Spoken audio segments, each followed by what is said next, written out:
स्वर्गीय पिता प्रभु जी, हम आपको धन्यवाद देते हैं पिता। अभी तक आपने संभाला परमेश्वर, आपकी भलाइयों के लिए धन्यवाद देते हैं प्रभु। आपके चरणों में जब हम आए हैं पिता, आपसे विनती प्रार्थना करते हैं प्रभु।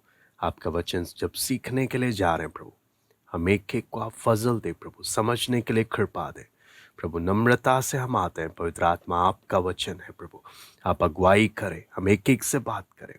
सरादर महिमा केवल हम आपको देते हैं।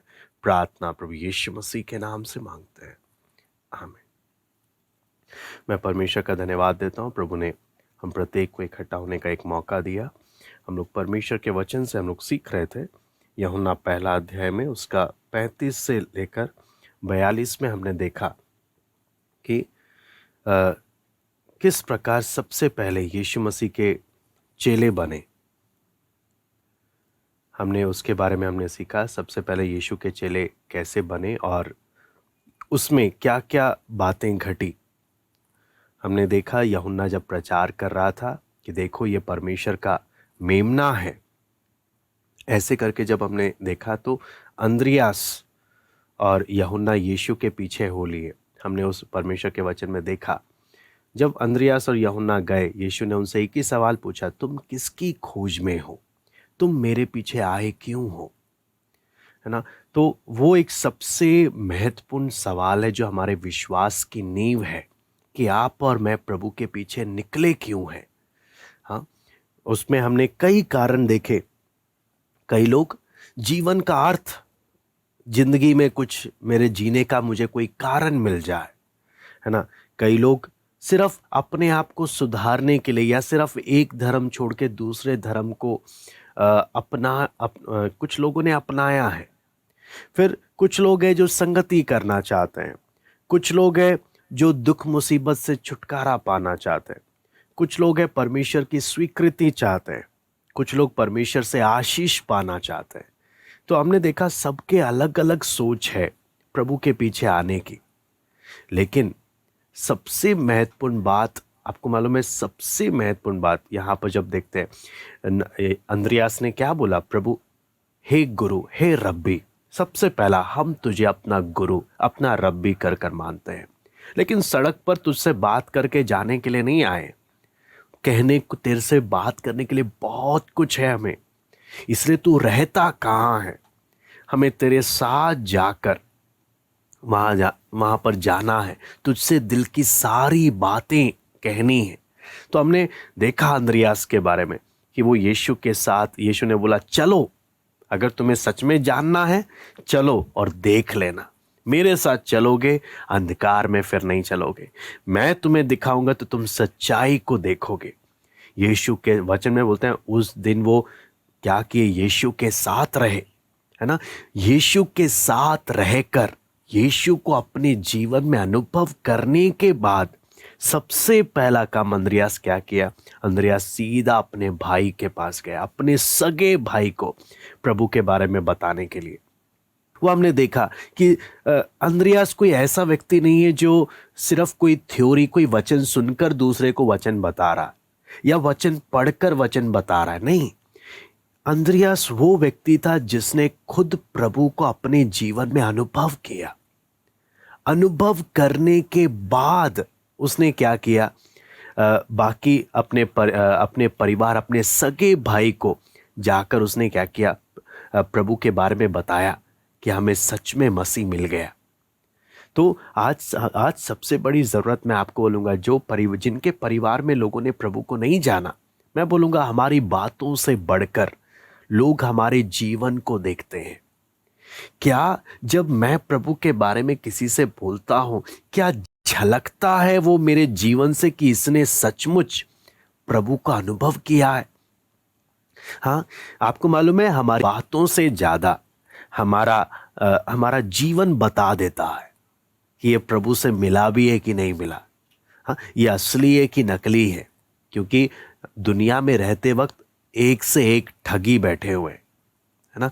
दुनिया में जब हम देखते हैं एक से एक ठगी है, एक से एक लूटने वाले हैं, एक से एक झूठ बोलने वाले हैं, एक से एक बातों में फंसाने वाले हैं, मैनिपुलेट करने वाले हैं, एक से एक बोलते ना हर प्रकार के धोखे और छल में एक्सपर्ट है। ऐसे समय में दुनिया किसी की बातों को जल्दी से स्वीकार नहीं करती, किसी की बातों को नहीं मानती। अगर सच में हीरा मिला है ना, दिख जाएगा, ये फर्जी है या असली दिख जाएगा।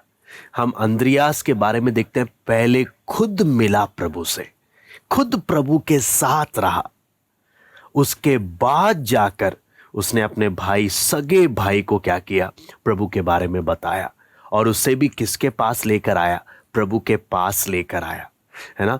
और जब पतरस जब प्रभु के पास आया, ये वचन में लिखा है, यीशु दूर से देखकर उस क्या चीज है बता दिया, हे यौना के पुत्र शमोन, यानी तुझे अपना नाम भी मुझे बताने की जरूरत नहीं है, तू क्या चीज है मैं अच्छे से जानता हूं, है ना। कई बार हम ना एक मेंटालिटी होती है, एक थिंकिंग होती है कि अपीयर टू बी गुड, है ना, दूसरों के सामने अच्छा दिखने का नाटक करो, है ना। आप अच्छे नहीं हो कोई बात नहीं, लेकिन समाज के सामने या लोगों के सामने आप दिखो कि आप अच्छे हो, appear to be, just appear to be good. ऐसा एक मेंटालिटी, ऐसा एक सोच लेकर कई लोग चलते हैं, और ये एक पाप का पहचान है। प्रभु बोलता है तुम मेरे सामने ये सब करने का कोई फायदा नहीं है, क्योंकि मैं तुझे देखकर मैं जानता हूं तू चीज क्या है।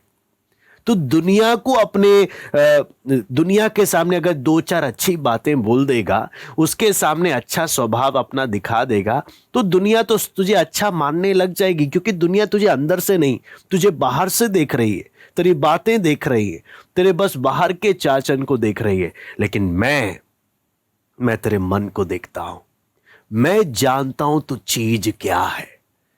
इसलिए तू जब आ रहा है, मैं तुझे पहले ही बताता हूं, तेरा बाप कौन है, तेरा नाम क्या है, सब कुछ मुझे मालूम है, तू चीज क्या है मुझे मालूम है। लेकिन हां, मैं तुझे बनाऊंगा, तू मेरे पास आने के कारण मैं तुझे ऐसे ही रहने नहीं दूंगा, मैं तेरे जीवन को बदल दूंगा, आगे को तू पतरस कहलाएगा, यानी भविष्य में तू एक चट्टान बन जाएगा। अभी तू चंचल है, 2 मिनट में अपनी बातों से पलट जाता है, तू अंदर से टिकाऊ नहीं है। लेकिन हां, अगर तू मेरे साथ चलता रहेगा, मैं तुझे बनाऊंगा एक अच्छे शिल्पकार की तरह, मैं एक अच्छा तुझे अपने समान मैं तुझे बनाऊंगा। कहने का मतलब क्या है, आप और मैं जैसे भी हैं, हम जो हैं, आपको मालूम है, हम भी अपने आप को नहीं जानते जितना अच्छा प्रभु हमें जानता है। अब उदाहरण के लिए अगर मैं मान लीजिए मैं 25 साल का हूं, तो मैं सिर्फ अपनी इस उम्र तक मुझे इतना मालूम है मैं क्या चीज हूं, उससे ज्यादा मुझे अपने बारे में नहीं मालूम। मैं आगे क्या हूं, मेरी आदत क्या होगी, मैं आगे कैसा इंसान होगा, मुझे कुछ नहीं मालूम। लेकिन मुझे इतना मालूम है कि वो मुझे अच्छे से जानता है, जितना मैं भी अपने आप को नहीं जानता। उसने मेरे मरने का दिन देखा हुआ है, मैं कैसे मरूंगा, क्या होगा, सब कुछ उसने देखा है, और वो मुझे जानता है मैं चीज क्या हूं। इसलिए मैं उसके पास जैसा हूं ऐसा आता हूं कि हे प्रभु, जैसा तू चाहता है वैसे मुझे तू बना। मैं पाखंडियों के समान नाटक नहीं करूंगा कि मैं अच्छा हूं, बल्कि मैं जो हूं तेरे सामने वैसे आऊंगा, ताकि तू मुझे बना जैसा तू मुझे बनाना चाहता है, तेरी इच्छा मेरे जीवन में पूरी हो। आपको मालूम है, जितना हम प्रभु के साथ चलते चलते अपने बारे में देखते हैं ना, उतना हमें अपनी इच्छा पूरा करने का मन खत्म होने लगता है। जितना हम प्रभु के करीब आने लगते हैं और अपनी स्थिति को देखते हैं, हमें लगता है हमसे बड़ा मूर्ख इंसान दुनिया में शायद कोई नहीं होगा। हमसे बड़ा मूर्ख इंसान जब हम अपनी मनमर्जी करने चले जाते हैं, उतना ही ज्यादा हम प्रभु पर निर्भर हो जाते हैं। प्रभु मुझे अपनी मर्जी नहीं करनी है, अपनी इच्छा नहीं करनी है, तुझे जो भाई प्रभु वैसा तू मेरे जीवन में, हम एक एक के जीवन में कर। मैं बोलता हूं जितना हम प्रभु को, आपको मालूम है जो जिनकी बुद्धि अंधेरी हो गई, वचन में रोमी पहला अध्याय में जब पढ़ते ना, जिनकी बुद्धि अंधेरी हो गई है ना, वो लोग हैं मूर्ख होने पर भी अपने आप को बुद्धिमान समझते हैं। लेकिन जो आप प्रभु के साथ चलते चलते अपने जीवन को जब देखता है तो बोलता है प्रभु मैं कभी बुद्धिमान होने का अपना दिखावा नहीं करूंगा, क्योंकि मैं हूं ही नहीं। सिर्फ तू है जो सर्व बुद्धिमान है और सिर्फ तेरी इच्छा मेरे जीवन में पूरी हो। मैं अपनी समझ का सहारा नहीं लूंगा, तुझ पर भरोसा करूंगा। आपको मालूम है जितना हम टेढ़ापन दिखाते हैं उतना हमारे साथ प्रभु तिरछा बनकर जाता है और फिर उसका परिणाम भुगतना पड़ता है, उसका परिणाम भी भुगतना पड़ता है। मैं आपको इसका जब हम इसके बारे में, जब हम पतरस के बारे में, शिमोन के बारे में भी, प्रभु जानता है ये क्या चीज है। शिमोन को प्रभु यीशु मसीह अपने अंतिम सप्ताह के समय में शिमोन को प्रभु यीशु मसीह ने बोला, पतरस तुम सबके सब मुझे छोड़ दोगे, तुम सबके सब मुझे धोखा दे दोगे। शिमोन पतरस ने क्या बोला, नहीं प्रभु, सब धोखा दे सकते हैं लेकिन मैं आपको कभी नहीं छोड़ूंगा। मैं आपके लिए जान भी देने को तैयार हूं, आपके लिए बंदी गृह भी जाने को तैयार हूं। फिर प्रभु यीशु ने पतरस को बोला, पतरस आज रात मुर्ग के बांग देने से पहले तू 3 बार मेरा इनकार करेगा। आपको मालूम है इससे क्या चीज स्पष्ट हो गया? पतरस तू भी अपने आप को जानता नहीं है तू आगे क्या करने वाला है, लेकिन मैं जानता हूं तू आगे क्या करने वाला है। आपको मालूम है आप और मैं, हम नहीं जानते हम आगे क्या करेंगे या हमारा जीवन आगे कैसा होगा, लेकिन हां आप और मैं जिस प्रभु के सामने आए हैं वो हमें जानता है हम आगे क्या करने वाले हैं, या इस क्लास के खत्म होने के बाद हम क्या करने वाले हैं, या हमारा दिन भर हमारे दिमाग में आगे क्या आने वाला है, आगे हम किन किन बातों का सामना करने वाले हैं, सब कुछ वो जानता है। और इसलिए वो सर्वज्ञानी होने के कारण हर एक कदम फिर अपनी इच्छा के अनुसार करता है, अपनी इच्छा के अनुसार। जितना मैं आपको बोलता हूं, जितना हम प्रभु को जानेंगे उतना हम प्रभु पर भरोसा रखने लग जाएंगे, अपना दिमाग का सहारा लेना बंद हम कर देंगे। इसलिए हम परमेश्वर के वचन में जब हम आगे हम पढ़ते हैं तो यहां पर हम लोग आप निकाल लीजिएगा यूहन्ना 1:43 से, यूहन्ना 1:43 से हम लोग पढ़ेंगे। दूसरे दिन यीशु ने गलील को जाना चाहा, वह फिलिप्पुस से मिला और कहा मेरे पीछे हो ले। फिलिप्पुस अंद्रियास और पतरस के नगर बेतसैदा का निवासी था।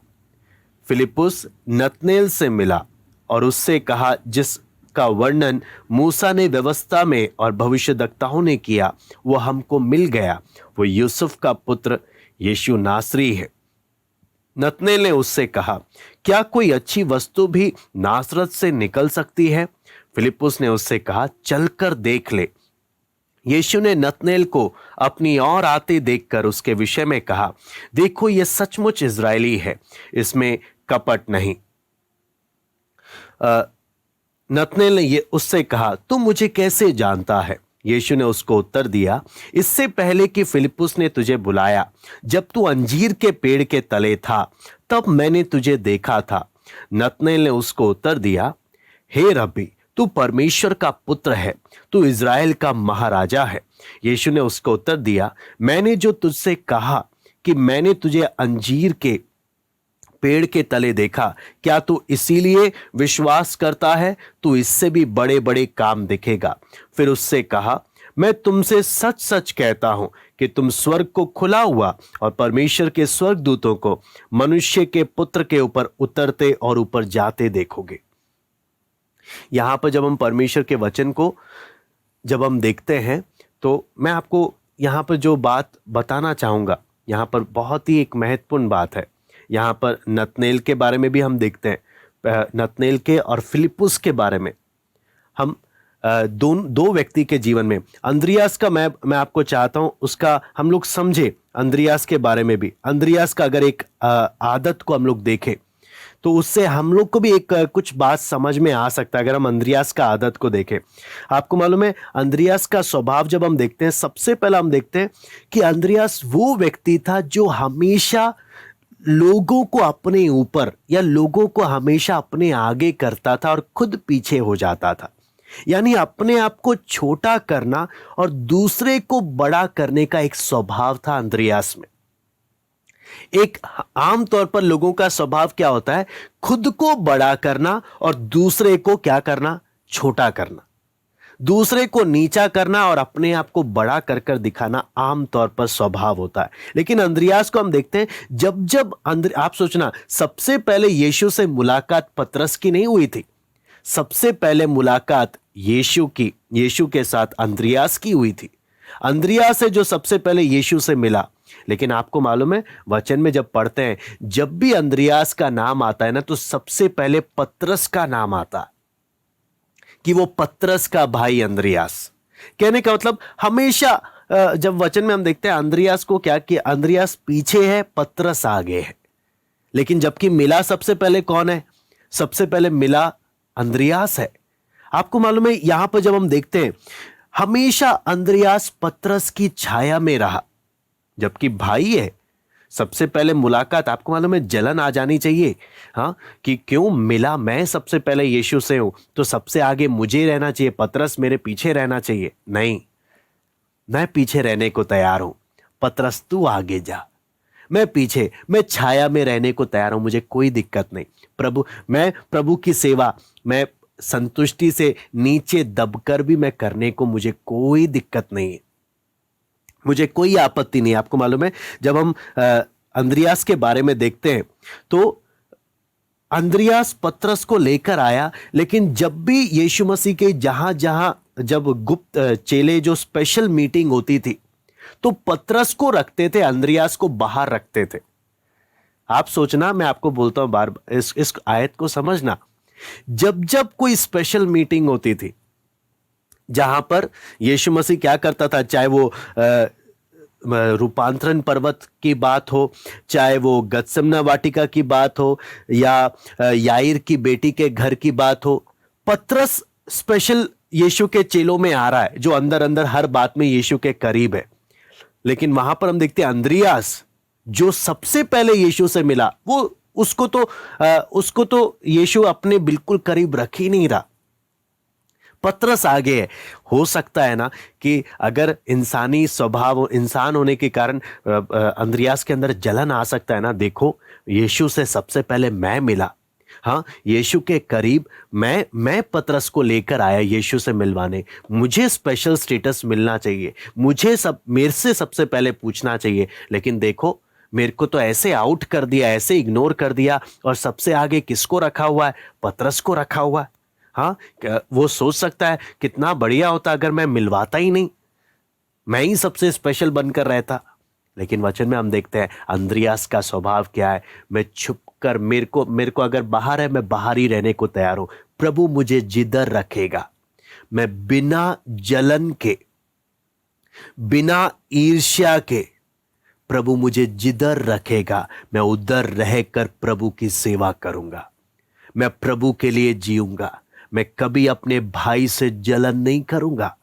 आप सोचकर देखना, सगे भाई हैं, प्रभु के पीछे चल रहे हैं, लेकिन जिसको अंद्रियास लेकर आया, पतरस को अंद्रियास लेकर आया, लेकिन पतरस स्पेशल बंदों में आ गया, अंद्रियास बाहर रह गया।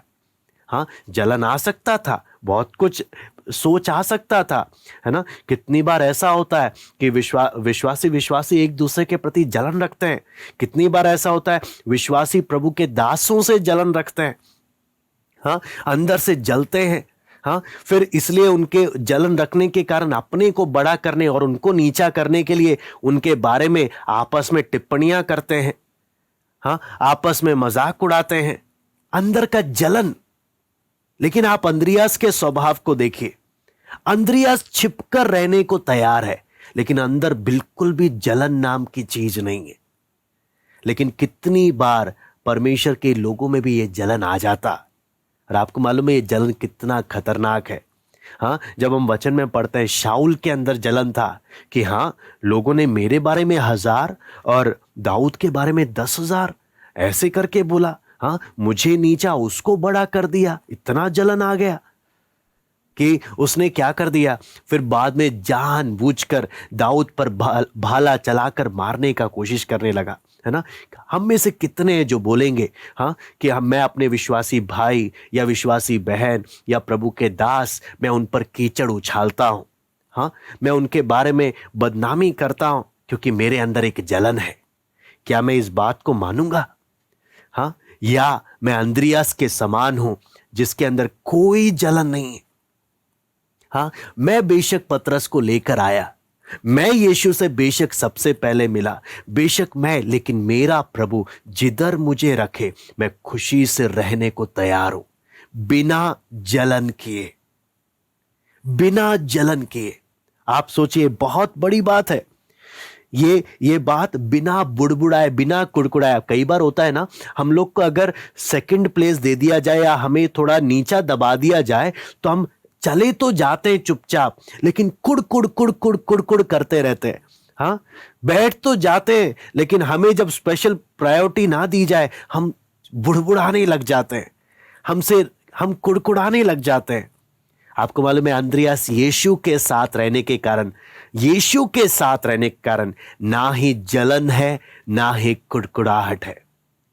कहने का मतलब है जो यीशु के संग रहता है वो उसका अंदर का समर्पण क्या होता है, मेरा प्रभु मुझे जहां रखे, मुझे जैसे रखे, मैं वहां पर खुशी से रहने को तैयार हूं। लेकिन जो प्रभु के साथ नहीं रहते, हाँ, उनके अंदर उनका फिर क्या रहता है, दूसरे को दबाने के लिए, दूसरे को नीचा करने के लिए, हाँ, वो क्या करते हैं, उन पर कीचड़ उछालते हैं, घर परिवार में बैठकर उनके बारे में बातें करते हैं, दोस्तों के सामने बैठकर उनके बारे में बातें करते हैं, उन पर कीचड़ उछालते ही रहते हैं।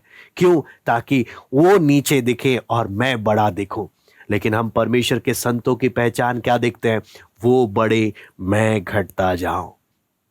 तो हम देख सकते हैं यहां पर अंद्रियास का स्वभाव, जो नम्र होकर, प्रभु के प्रति वफादार होकर, है ना, उसने सेकंड प्लेस, है ना, नीचा स्थान चुना अपनी इच्छा से। हाँ, अपनी इच्छा से। प्रभु, हाँ, प्रभु आप उसको बड़ा करना चाहते हैं, आप उसको बड़ा करें। प्रभु आप जिसको उठाना चाहते हैं आप उसको उठाए, जितना उठाना चाहते हैं उतना उठाए। प्रभु मैं लेकर मैं नीचे, मेरे को आपको अच्छा लगता है मैं नीचे रहूं। प्रभु मैं खुशी से मैं रहने को तैयार हूं। बस एक ही है प्रभु, मुझे आपके संग रहना। हम किसके साथ की संगति चाहते हैं, प्रभु की या दुनिया की नजर में हम बड़ा दिखना चाहते हैं? बहुत मायने रखता है। दुनिया की नजर में बड़ा बनने के लिए बन सकते हैं, लेकिन क्या प्रभु की संगति चाहिए? मेरा प्रभु जिधर मुझे रखे मैं खुशी से रहने को तैयार हूं। दूसरी बात अंद्रियास का, आपको मालूम है एक और स्वभाव हम देखते हैं, वो क्या है? जितनी बार भी सुसमाचार में अंद्रियास को हम देखते हैं ना, वो हमेशा किसी ना किसी को प्रभु के पास लेकर आता है। पहले अपने सगे भाई को लेकर आया, है ना, फिर उसके बाद देखते हैं एक बच्चे को लेकर आया, 5 रोटी 2 मछली। हाँ, बाकी कोई नहीं लेकर आ रहा, लेकिन अंद्रियास का एक आदत है एक एक को प्रभु के पास लेकर जाना। फिर देखते हैं यूनानी लोग भी जब यीशु से मिलना चाहते थे अंद्रियास के पास गए। अंद्रियास उन्हें यीशु से मुलाकात कराने के लिए लेकर जा रहा था। कहने का मतलब अंद्रियास का एक स्वभाव था, जो भी आए मैंने उसे प्रभु के पास लेकर जाना। मेरा काम यह है, मेरा प्रभु जैसे मुझे मिल गया, मैंने हर एक लोगों को प्रभु के पास लेके जाना। हम में से कितने हैं जिनके अंदर ये इच्छा रहती है, प्रभु जो भी आए मैं लोगों को अपने पास लाने के लिए नहीं, मैं लोगों को प्रभु के पास ले जाने का काम करूंगा। लोगों के सामने अपनी टीम बनाकर मैं उनका मुखिया बनने का प्रयास नहीं करूंगा, बल्कि मेरा प्रयास क्या रहेगा, प्रभु जो भी आएंगे, जिनसे भी मैं मिलूंगा, उन सबको बोलूंगा प्रभु के पास चलते हैं। मैं प्रभु के पास उनको लेके जाऊंगा ताकि उनका जीवन एक आशीष का जीवन बन जाए, परमेश्वर का अनुग्रह से परिपूर्ण जीवन बन जाए। हम देखते हैं अंद्रियास का, हमने एक बहुत ही एक अच्छा स्वभाव हमने यहाँ पर देखा। क्या हम अपने आप से पूछ सकते हैं कि क्या हम इस बात को अपने जीवन में देखते हैं? क्या ये बात हमारे जीवन में है या नहीं है? फिर हम परमेश्वर के वचन में जब हम फिलिप्पुस के बारे में भी हम देखते हैं, तो यहां पे लिखा है यीशु ने गलील को जाना चाहा, वो फिलिप्पुस से मिला। यहां पे लिखा वो फिलिप्पुस से मिला। उस बात को समझने के लिए मैं यहां पर जब हम इसका बैकग्राउंड स्टडी जब हम करते हैं या इसका इतिहास में जब हम देखते हैं, तो हमें एक बात स्पष्ट नजर आता है कि यीशु मसीह स्पेशली विशेष रूप से गलील को इसलिए जा रहा है ताकि वो फिलिप्पुस से मिले। एक प्रभु के दास ने इस प्रकार से इसको वर्णन किया कि जब उसके बैकग्राउंड स्टडी को हम अध्ययन करते हैं तो हमें मालूम चलता है यीशु विशेष रूप से किसको, फिलिप्पुस को ढूंढते हुए जा रहा। कहने का मतलब आपको मालूम है, अगला बात जो हम यहां पर परमेश्वर के वचन में देखते हैं कि फिलिप्पुस यीशु को ढूंढ नहीं रहा था, बल्कि यीशु फिलिप्पुस के पास फिलिप्पुस को ढूंढते हुए जा रहा था। हम में से कितने ऐसे होंगे जो हम प्रभु को ढूंढ ही नहीं रहे थे, लेकिन फिर भी हमें प्रभु मिल गया, फिर भी हमें सच्चाई मिल गई। आपको मालूम है क्यों? क्योंकि प्रभु हमें ढूंढते हुए आया। कितना एक खुश सौभाग्यशाली हम लोग हैं। फिलिप्पुस के जीवन से हमें एक बात, यहां फिलिप्पुस का स्टडी जब हम करते हैं हमें एक बात यहां पर नजर आता, फिलिप्पुस यीशु को ढूंढते हुए नहीं गया, बल्कि यीशु फिलिप्पुस को ढूंढते हुए गया। आप और मैं भी, हम में से हो सकते हैं कुछ लोग जो हम सच्चाई को ढूंढ नहीं रहे थे, तब भी सच्चाई हम तक पहुंच गई। हम प्रभु को ढूंढ नहीं रहे थे, तब भी प्रभु का वचन हमारे घरों तक पहुंच गया। कितना बड़ा एक सौभाग्यशाली, क्योंकि वचन में जब हम पढ़ते हैं तो आपको मालूम है, इतिहास से भी जब हम देखते हैं तो बोलते हैं बहुत ही लंबा सफर तय किया। कोई छोटा सफर नहीं, बहुत ही लंबा सफर तय किया ताकि वो किससे मिले, वो यीशु फिलिप्पुस से मिले कर। आप सोचो, एक व्यक्ति के लिए इतना लंबा सफर तय कर यीशु गया। एक व्यक्ति के लिए, एक फिलिप्पुस के लिए लंबा सफर तय कर गया। मनुष्य का पुत्र खोए हुओं को ढूंढने, उनका उद्धार करने आया है। आप समझ रहे हैं? आप और मेरे लिए प्रभु कितना, हम किस दलदल में पड़े थे, किस पाप के दलदल में पड़े थे, हमारा प्रभु वहां हमें ढूंढने के लिए आया। हमारा प्रभु वहां हमें लेने के लिए आया। आपको मालूम है किस पाप के दलदल में थे, किस मनमर्जी की परिस्थिति में थे, किस ऐसी स्थिति में थे जैसे जहां से उठ नहीं सकते थे, लेकिन प्रभु हमसे मिलने के लिए, हमें वहां से छुटकारा देने के लिए, हमें वहां से उठाने के लिए प्रभु आ रहा। इसलिए वचन में जब हम देखते हैं, यहां पर साफ साफ नजर आता है परमेश्वर के वचन में जब हम देखते हैं कि हम चाहे कैसे भी पाप में हो, कितनी भी बुरी स्थिति में हो, हाँ, प्रभु परमेश्वर का वचन और प्रभु यीशु मसीह हमारे पास वहां पर आता है। हम चाहे किसी भी स्थान में हो, पहला हमने देखा है चाहे किसी भी पाप में परिस्थिति में हो, हम चाहे किसी भी स्थान में हो, हाँ, किसी भी स्थान बोलने का मतलब क्या है, हमारा कोई भी हालत क्यों ना, लेकिन प्रभु वहां पर भी आने को तैयार है। किसी भी परिस्थिति में, चाहे हमें कोई उम्मीद भी अपने जीवन में नजर नहीं आ रही होगी, आशा भी नजर नहीं आ रही होगी, हमारा प्रभु वहां पर भी हमारे पास आ जाएगा। हाँ, आप देखेंगे चाहे आप कैसे भी व्यक्ति हैं, दुनिया की नजर में दुनिया आपके बारे में कुछ भी क्यों ना सोचती हो, प्रभु आपसे मिलने के लिए आ जाएगा। मैं आपको बोलता हूं, जैसे फिलिप्पुस से मिलने के लिए लंबा सफर तय किया। कहने का मतलब यहां पर हम देखते हैं प्रभु का एक आदत, वो अपनी एक भेड़ को कितना कीमती समझता है। अपनी एक भेड़ को कितना कीमती समझता है कि अपनी एक भेड़ के लिए लंबा सफर तय करने को भी तैयार है। वो चाहे किसी भी हालत में हो, किसी भी परिस्थिति में, उनसे मिलने के लिए, हाँ, उनका उद्धार करने के लिए वो क्या है? हमेशा तैयार है, हमेशा तैयार है। इसलिए हम परमेश्वर के वचन में जब हम देखते हैं कि जब भी परमेश्वर का वचन हम सुनते हैं, जब भी परमेश्वर का आत्मा हमें अंदर से स्पर्श करता है, वचन बोलता है जब कभी तुम उसका वचन सुनो, अपने मनों को कठोर ना करना, अपने मनों को कठोर ना करना। क्यों? अगर आप प्रभु की बात को सुनकर भी, वचन को सुनकर भी अगर मन को कठोर करोगे, वचन साफ सा बोलता है, एक बार हम पढ़ लेंगे उत्पत्ति 6:3। उत्पत्ति 6:3।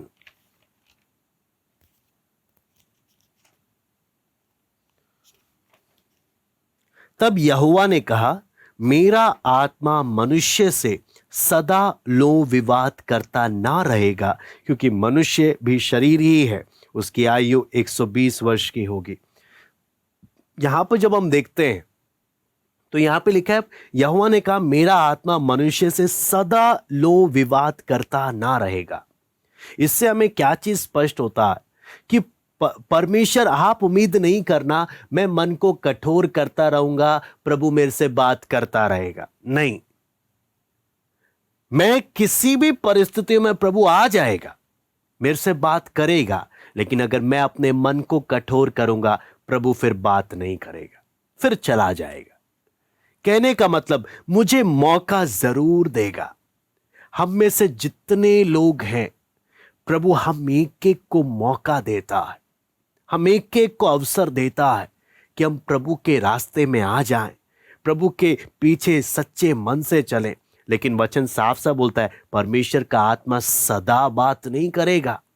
अगर मैं मन कठोर करता रहूंगा तो मैं ये ना सोचूं कि प्रभु बात करता रहेगा, नहीं, हमेशा बात नहीं करेगा। अगर मैं मन फिरा लूंगा, मेरे जीवन को बदल देगा, लेकिन मैं मन कठोर कर लूंगा तो मैं उम्मीद ना करूं शायद ये आखिरी बार मुझसे बात हो रही है प्रभु की। इसलिए नीति वचन 29:1 भी हम पढ़ लेते हैं। नीति वचन 29:1, जो बार बार डांटे जाने पर भी हट करता है, वो अचानक नष्ट हो जाएगा और उसका कोई भी उपाय काम ना आएगा। मैं दोबारा से पढ़ता हूं, जो बार बार डांटे जाने पर भी हट करता है और वह अचानक नष्ट हो जाएगा और उसका कोई भी उपाय काम ना आएगा। कहने का मतलब यहां पर जब हम देखते हैं, बार बार प्रभु डांट रहा है, समझा रहा है, लेकिन वचन बोलता है जो फिर भी ढीठ बनकर बोलता है नहीं मेरे को अपनी मर्जी करनी, वचन बोलता है वो अचानक नाश हो जाएगा। अचानक मतलब जब वो सोच भी नहीं रहा होगा तब उसके साथ ऐसी दुर्घटना घट जाएगी और उसका कोई भी उपाय काम नहीं आएगा। कहने का मतलब क्या है? सबसे बेहतर एक ही तरीका है, प्रभु तू जो बोले, जब बोले मैं मानूंगा। बार बार तेरी डांट मुझे नहीं सुननी।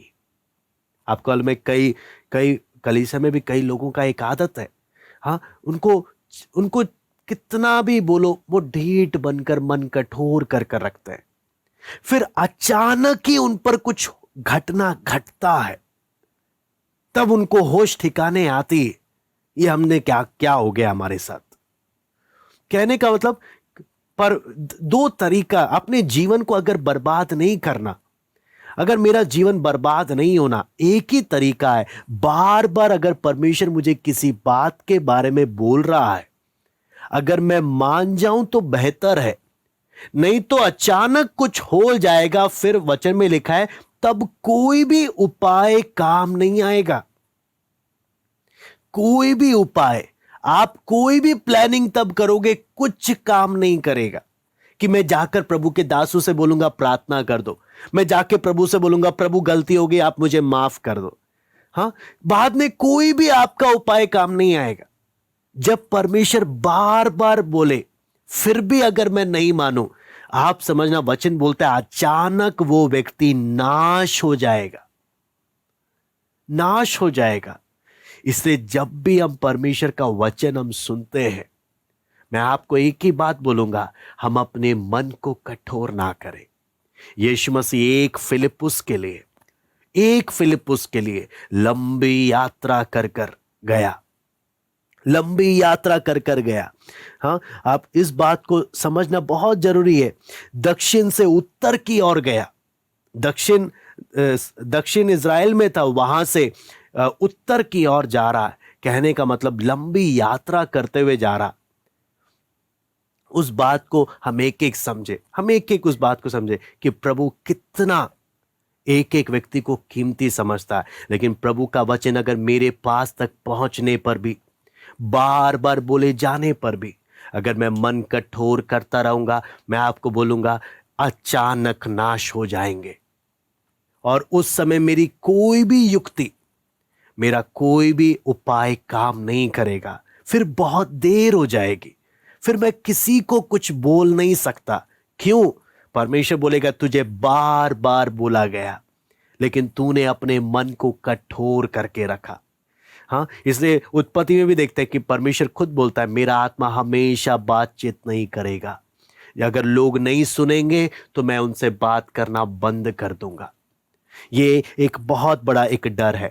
हाँ, और दूसरी बात हम यहां पर देखते हैं, जैसे प्रभु यीशु मसीह एक फिलिप्पुस के लिए कितनी लंबी यात्रा कर कर गया ताकि उसको अपना चेला बनाए। हमें भी यीशु मसीह के समान अपने प्रिय जनों के लिए, अब लोगों के लिए, चाहे हमें कहीं पर भी जाना पड़े, चाहे हमें कोई भी कीमत चुकानी पड़े, हमें उनको प्रभु के पास लाने के लिए हमें यीशु के समान बनने का समर्पण होना चाहिए कि प्रभु मुझे चाहे कितना भी दूर जाना पड़े, हाँ, या मेरे को अपना अपना सुख आराम छोड़ना भी पड़े, प्रभु मैं छोड़कर उनके पास जाऊंगा ताकि उनको मैं प्रभु के बारे में बताऊं, ताकि उन्हें मैं प्रभु आपके पास लेकर आऊं। ये बात हम इस वचन से हम लोग सीख सकते हैं। ताकि, और ये काम क्या है, वचन में जब हम पढ़ते हैं, जब स्वर्ग से सामर्थ मिलता है, प्रभु से वो सामर्थ मिलता है, तब हम इस कार्य को बहुत ही अच्छे ढंग से कर सकते हैं। तो फिलिप्पुस के जीवन में हमने देखा कि फिलिप्पुस जब गया, फिलिप्पुस ने जब प्रभु से मुलाकात हुई, प्रभु ने उसको एक बात बोला। वो क्या बात? जब हम देखते हैं यूहन्ना पहला अध्याय में, यूहन्ना पहला अध्याय, वहां पर जब वो, यहाँ पे लिखा है, जब वो फिलिप्पुस को मिला और कहा मेरे पीछे हो ले। यहां पर हम साफ साफ देखते हैं फिलिप्पुस से मिलकर फिलिप्पुस को एक ही बात बोला, फिलिप्पुस तुम मेरे पीछे हो ले। फिलिप्पुस के विषय में जब हम देखते हैं, लंबी यात्रा करके जब फिलिप्पुस से मिल रहा है, उसको एक ही बात बोला, तू मेरे पीछे हो ले, है ना। यीशु के पीछे होने का मतलब हम सब जानते हैं। लूका 9:23 भी मैं पढ़ना चाहता हूं। लूका 9:23, उसने सबसे कहा यदि कोई मेरे पीछे आना चाहे तो अपने आप से इनकार करे, प्रतिदिन अपना क्रूस उठाए हुए मेरे पीछे हो ले, है ना। अपने आप का, मेरे पीछे आना चाहता है, अपने आप का इनकार कर कर, यहां पे लिखा है प्रतिदिन, यानी एक दिन प्रभु की मर्जी, 10 दिन मेरी मर्जी, ऐसे नहीं। प्रतिदिन प्रभु मैं क्रूस उठाऊंगा, यानी प्रतिदिन प्रभु तेरी मर्जी, प्रतिदिन प्रभु तेरी मर्जी मेरे जीवन में पूरी होने के लिए मैं तेरे पीछे चलूंगा, अपने आप का इनकार करूंगा। मैं आपको बोलता हूं, अपने आप का इनकार करना ना, वचन सुनना आसान है, वचन बोलना आसान है, लेकिन इसे अपने जीवन में प्रैक्टिकल लागू करते हुए चलना एक बहुत बड़ा चैलेंज है, बहुत बड़ी चुनौती है। यीशु ने फिलिप्पुस को यही बोला, फिलिप्पुस तेरे लिए मैं वहां से यहां तक आया, सिर्फ एक बात, तू मेरे पीछे आ जा। लेकिन मेरे पीछे आने के लिए बात हमेशा याद रखना, हाँ, कि किस प्रकार से चलना है। यूहन्ना 10:27 में हम जाते हैं, प्रभु बोलता है मेरी भेड़ मेरा शब्द सुनती है और मैं उन्हें जानता हूं और वो मेरे पीछे चलती है। क्या मैं प्रभु की भेड़ हूं कि जब प्रभु की आवाज में सुनता हूं, मैं प्रभु के पीछे चलता हूं। मैं अपनी मनमर्जी करने के लिए नहीं जाता। प्रभु जैसा आप बोलेंगे मैं वैसा अपने जीवन में चलूंगा। मेरा समर्पण कैसा है? इसलिए यूहन्ना 12:26 में भी लिखा है, जो मेरी सेवा करता है वो मेरे पीछे चले, हाँ, ताकि जहां मैं हूं वहां पर वो भी रहे। ताकि जैसे पिता मुझे सम्मान देता उसको भी क्या मिले, वही सम्मान उसको भी मिले। यहां पर जब हम देखते हैं एक बहुत ही सुंदर बात हम देखते हैं फिलिप्पुस के कारण। आपको मालूम है यहां पर जब फिलिप्पुस ने उद्धार पाया, फिलिप्पुस प्रभु को जाना, फिलिप्पुस ने क्या किया, वचन में हम देखते हैं फिलिप्पुस की सबसे पहली चिंता, सबसे बड़ी चिंता क्या आ गई। फिलिप्पुस अंद्रियास और पतरस के नगर बैतसैदा का निवासी था। फिलिप्पुस नतनेल से मिला और उससे कहा, जिसका वर्णन मूसा ने व्यवस्था में और उस भविष्यद्वक्ताओं ने किया, वह हमको मिल गया। वो यूसुफ का पुत्र यीशु नासरी है। हमने पहले पढ़ा अंद्रियास जब यीशु से मिला, अंद्रियास अपने भाई को यीशु के पास लाया।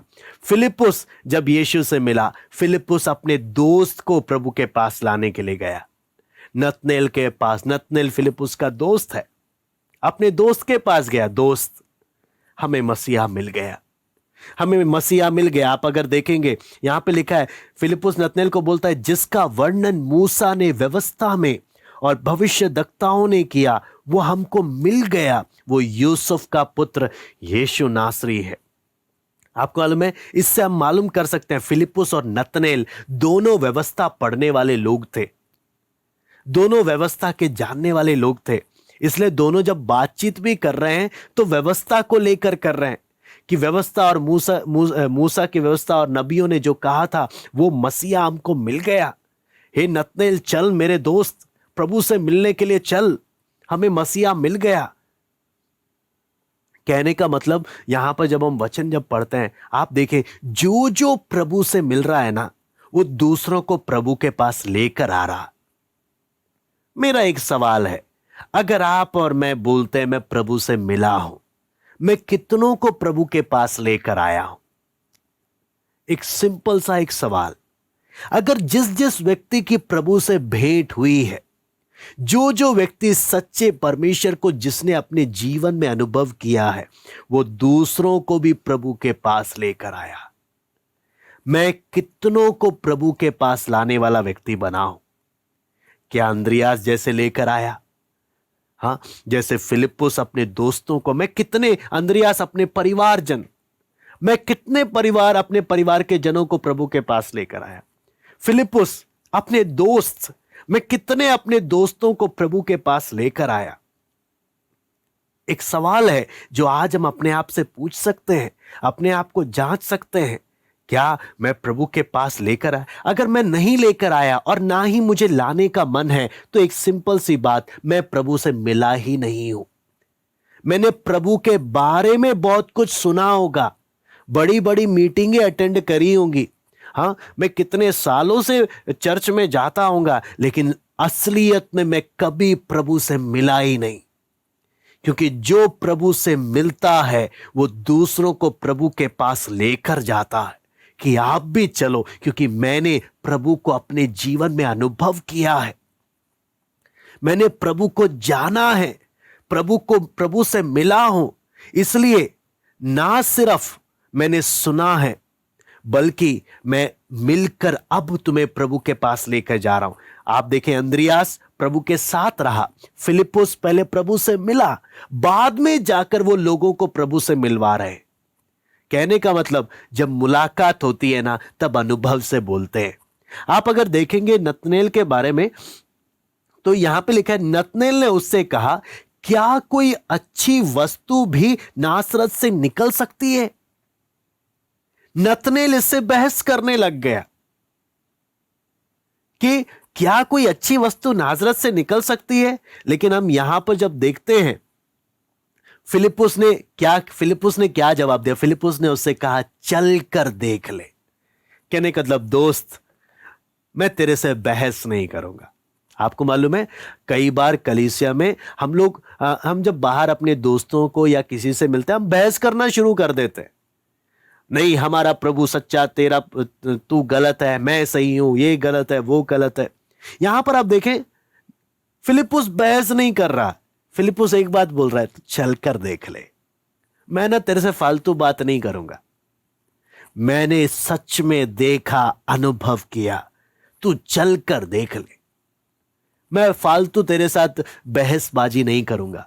आपको मालूम है, ज्यादा बहस करने से नुकसान ज्यादा होता है, फायदा बिल्कुल कम होता है। हम लोग कई बार लोगों से बहस करने चल देते हैं। यहां पर आप देखिए, फिलिपुस बहस नहीं कर रहा, फिलिपुस एक ही बात बोल रहा है, भाई तू चल कर देख ले। हम में से कितने हैं जो इस स्वभाव के, जो बहसबाजी नहीं करते, यहां पर आर्ग्यूमेंट्स नहीं करते, फालतू बहस नहीं करते, चलकर देख लो, खुद ही अपनी आंखों से देख लो, खुद ही मिल लो और फिर फैसला लेना मैं सही बोल रहा था कि गलत बोल रहा था। कहने का मतलब प्रभु से मुलाकात कराना, प्रभु के प्रेम से, प्रभु के उस प्रेम को, प्रभु की उस सच्चाई से मुलाकात कराना। आपको मालूम है, ऐसी मुलाकातें केवल वही करा सकता है जो खुद प्रभु से मिला है। जो खुद प्रभु से मिला नहीं है वो सिर्फ डिबेट कर सकता, बहस कर सकता, और बहस से एक दूसरे पर आरोप, एक दूसरे पर कीचड़ और बात खत्म। लड़ाई हो गई, बहस हो गई, हाँ कौन जीता कौन हारा तय हो गया और बात खत्म हो गई। कोई फायदा कुछ नहीं हुआ, सिर्फ जीत हार का पता चला। इंटेलेक्चुअल हर एक व्यक्ति की बौद्धिक क्षमता की परख हुई है, सच्चाई की परख नहीं हुई। फिलिपुस क्या बोल रहा है, डिबेट बाद में हम लोग कर लेंगे, पहले चल तू यीशु से मिल ले, अपनी आंखों से तू देख ले। यह है सही तरीका, प्रभु से मिल लो। मेरी बात पर यकीन नहीं होता ना, मत करो, तुम चलकर प्रभु से क्या कर लो, तुम खुद मिल लो, खुद देख लो, और फिर गलत हो तो तुम खुद फैसला ले लेना। ये बात हम यहां पर देखते हैं। नाजरत क्यों, नतनेल बोल रहा है कि नाजरत से कोई अच्छी वस्तु निकल सकती है कि नहीं। कहने का मतलब नाजरत, आपको मालूम है नाजरत एक ऐसा जगह है जो यहूदी लोग भी नाजरत को घिन करते थे कि ये अन्य जातियों से भरा पड़ा है, ये तुच्छ है, ये पापी लोग हैं। नाजरत एक ऐसा जगह था जहां पूरा, आपको मालूम है, पाप ही पाप है, हर चारों तरफ बुराई बुराई। आप नाजरत अन्य जातियों से भरा पड़ा है, तो यहूदी, एक जो असली यहूदी था ना, नाजरत से घिन करता था। ना सिर्फ यहूदी, रोमी लोग भी नाजरत के लोगों से घिन करते थे। क्यों? नाजरत एक ऐसा जगह जहां पे रोमी लोग अपना खुलकर मनमर्जी करते थे, लूटना, गलत कार्य करना, सब कुछ करते थे, तो उनकी नजर में भी गिरी हुई जगह है। तो इसलिए नतनेल बोलता है, क्या नाजरत जैसी गिरी हुई जगह से कभी कोई अच्छी वस्तु आ सकती है? कभी कोई अच्छा चीज आ सकता है? क्यों? एक नतनेल खुद जब उस जगह के आसपास जब गया, खूब निराश हुआ। उसने दुनियादारी में बहुत से लोगों की बातें सुनी, लेकिन हमेशा धोखा ही खाया, हमेशा ठोकर ही खाई। हाँ, प्रैक्टिकली भी नतनेल ने हमेशा धोखा ही खाया। तो नतनेल ने बोला, ये कोई उम्मीद तो हो ही नहीं सकता नाजरत से, नाजरत से कभी कुछ भला आ ही नहीं सकता। हर कोई नाजरत के लोग धोखेबाज है, नाजरत के लोग बेवकूफ बनाने वाले लोग हैं, नाजरत के लोग ऐसे लोग हैं, नाजरत से तो कभी उम्मीद ही नहीं किया जा सकता। लेकिन आपको मालूम है फिलिपुस क्या बोलता है, नाजरत से ही हमारा मसीहा आया है, तू चल कर देख ले। आपको मालूम है, जब हम देखते हैं तो यीशु ने नतनेल को अपनी ओर आते देखकर उसके विषय में कहा, देखो ये सचमुच इजरायली है, इसमें कपट नहीं, इसमें कपट नहीं, सचमुच इजरायली है। जब नतनेल को, आपको मालूम है, नतनेल को फिलिपुस ने एक ही बात बोला, चल कर देख ले, तो बात मानकर आ गया। जब यीशु उसको देख रहा है आते हुए, क्या बोलता है, इस व्यक्ति में कपट नहीं है।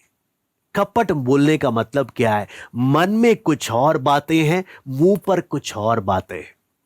आपको मालूम है, आधे से ज्यादा दुनिया, आधे से ज्यादा लोग मन में कुछ और रखते हैं, मुंह पर कुछ और बोलते हैं। और ऐसे लोगों से इतना धोखा मिलता है, इतने ठोकरें मिलती हैं, इतने लोगों की जिंदगियां बर्बाद हो जाती हैं, इतना दुख, इतनी चोटें लगती हैं। यहां पर जब हम देखते हैं, यीशु जब इसको देखकर बोलता है इसमें कपट नहीं, कपट नहीं का बोलने का मतलब है ये स्ट्रेट फॉरवर्ड है, स्ट्रेट फॉरवर्ड बोलने का मतलब क्या है? जो मुंह पर आता है ना, जो मन में होता है बोल देता है। ये मन में अंदर कुछ नहीं रखता। जो भी बातें आती ना मुंह पर बोल देता, मन में, अपने मन में कोई बातें रखता नहीं है। हाँ, कि मन में कुछ और मुंह पर कुछ और, मन में कुछ और मुंह पर कुछ और, ऐसा कर कर छल करने वाला, धोखा देने वाला, टेढ़ा इंसान ये नहीं है। यीशु देख देख, आपको मालूम है, यीशु देख देख कर एक एक व्यक्ति की खूबियां देख लेता। ये चीज क्या है? आपको और मुझे देखकर यीशु क्या बोलेगा? कि इसमें कोई छल नहीं है, इसमें कोई कपट नहीं है।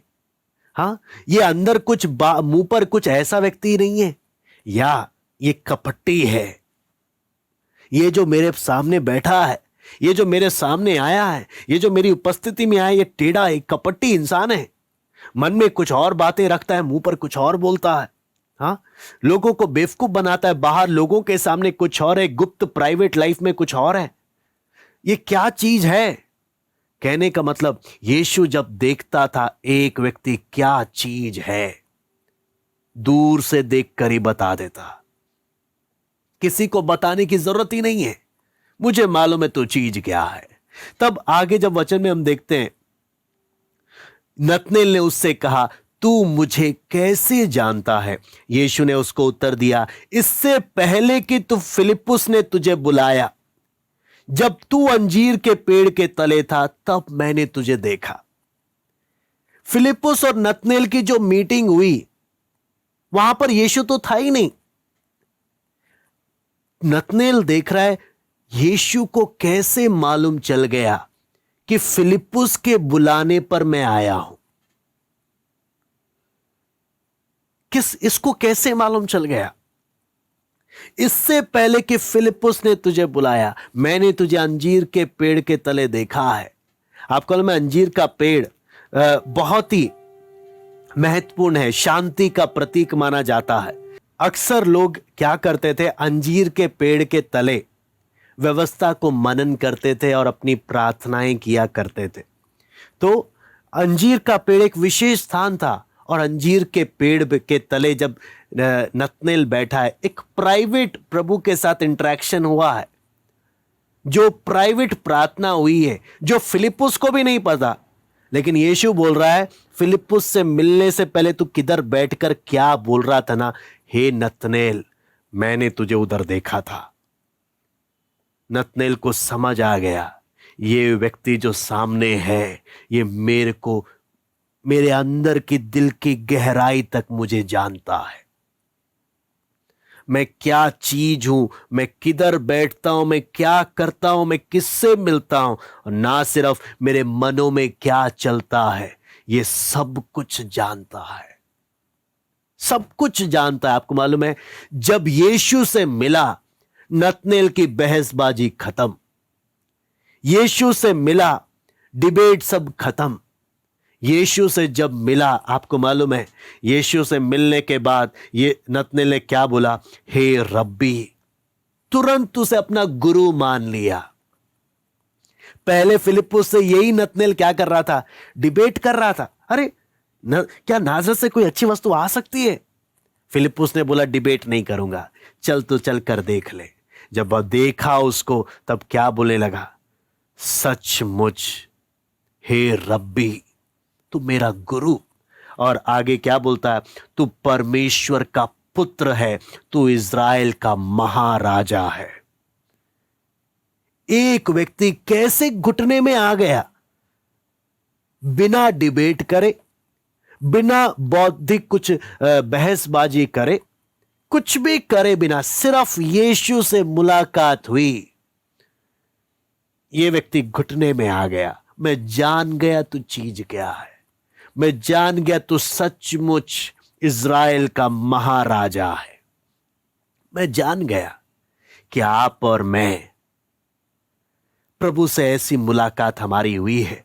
मैं आपको बोलता हूं, जिन जिन की प्रभु से मुलाकात हुई है, उनका जीवन बदल गया।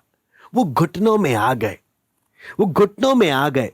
हाँ, यीशु ने उसको उत्तर दिया, मैंने तुझसे कहा कि मैंने तुझे अंजीर के पेड़ के तले देखा, क्या तू इसलिए विश्वास करता है? हे नतनेल, तू इससे भी बड़ी बड़ी बातें देखने वाला, इससे भी बड़े बड़े काम देखने वाला। ये तो मैंने तेरे सामने कुछ भी नहीं है, जरा सा हिंट दिया है, जरा सा हिंट दिया है। मैं कौन हूं तुझे समझाने? तू सचमुच एक अच्छा इजरायली होने के कारण, तुझ में कपट ना होने के कारण मैंने बता दिया तेरे सामने मैं कौन हूं, मैंने बताया। इसलिए वचन में जब हम देखते हैं तो यीशु मसीह 51 और 52 में, 51 में हम पढ़ते हैं, यहां पे लिखा है, फिर उससे कहा, मैं तुमसे सच सच कहता हूं कि तुम स्वर्ग को खुला हुआ परमेश्वर के स्वर्गदूतों को मनुष्य के पुत्र के ऊपर उतरते और ऊपर जाते देखोगे। कहने का मतलब क्या है?